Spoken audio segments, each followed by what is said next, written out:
Welcome back to NURS 238, Classification and Management of Mental Disorders, Session 5. We're now going to look at communication and learning disorders. Communication disorders includes problems related to speech, language, and auditory processing. Communication disorders may range from simple sound repetition such as stuttering to occasional misarticulation of words to complete inability to use speech and language communication. I expect you to look for these books and read them. This is your reading book, Videbeck and Townsend. At the end of the sessions, you should be able to explain communication and learning disorders, list the clinical features of communication and learning disorders, and manage a child with communication and learning disorders. So let's look at communication disorders. Is diagnosed when a communication deficit is severe enough to hinder development, academic achievements, or activities of daily living, including socialization. This involves an impaired ability to communicate through verbal and sign language. The child has difficulty learning new words and speaking in complete and correct sentences. His or her speech is limited. So I'm talking about the first communication disorder, which is expressive language disorder. And I say that it involves an impaired ability to communicate through verbal and sign language. The child has difficulty learning new words and speaking in complete and correct sentences. His or her speech is limited. The next one is mixed receptive expressive language disorder. It includes the problems of expressive language disorder, along with difficulty understanding and determining the meaning of words and sentences. Then we have phonologic disorder. In this condition, accuracy in the use of speech sound is below the level appropriate for the child's mental age, but language skills are normal. Errors in making speech sounds are normal in children up to about 4 years, but by age 7, most sounds should be normal. By age 12 years, nearly all speech sounds should be made. Normally involves problem with articulation, that is forming sounds that are part of speech. Final one is stuttering, or what we know as stammering. It is a disturbance of the normal fluency of speech.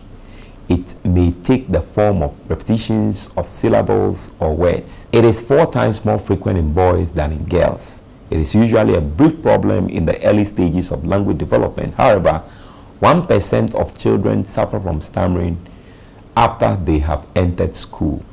Cause is generally unknown, but genetic factors, brain damage, and anxiety may play a part in certain cases. Stammering is not usually associated with a psychiatric disorder, even though it can be embarrassing and distressful. Most children improve whether treated or not. The usual treatment is speech therapy, and parents are encouraged to continue speech therapy activities at home. Note that phonologic disorder and stuttering run in families, so it is hereditary. We move on from communication disorders to learning disorders. A learning disorder is diagnosed when a child's achievement in reading, mathematics, or written expression is below that expected for age, formal education, and intelligence. So let's look at the first one, that is reading disorder, also called dyslexia.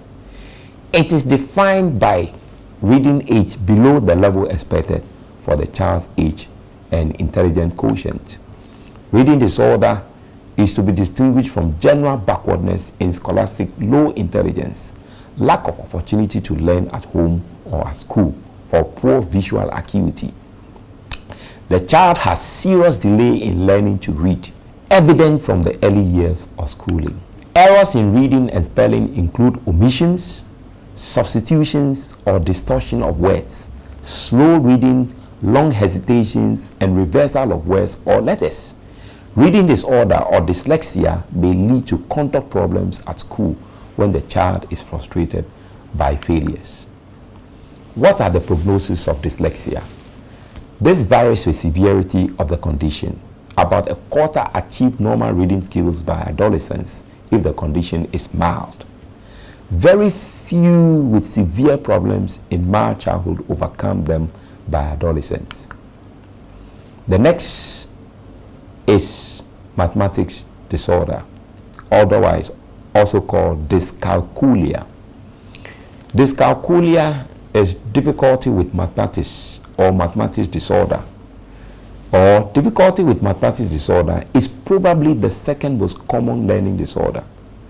Problems include failure to understand simple mathematical concepts, failure to recognize numerical symbols or mathematical signs, difficulty in carrying out arithmetic manipulations, and inability to learn mathematical tables. Although causing less severe handicap in everyday life than reading difficulties, dyscalculia can lead to secondary difficulties when the child is at school. Treatment is by remedial teaching. In the session 5, we have looked at communication and learning disorders, and we mentioned 3 communication disorders, and we mentioned 2 learning disorders, that is dyscalculia and dyslexia. I hope that you go to the reading list and read more for yourself. Thank you.